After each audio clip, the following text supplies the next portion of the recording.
Okay, so this video is to help fix a Bluetooth issue with the Tesla Model 3.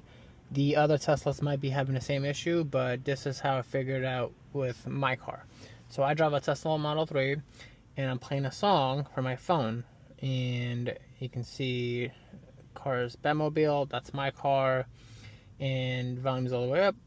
Song is playing, but nothing's happening.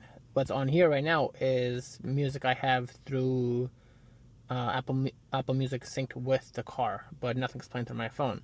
To fix this, all you need to do is go to the settings, find the Bluetooth icon right there, and press it. And now the music plays right there.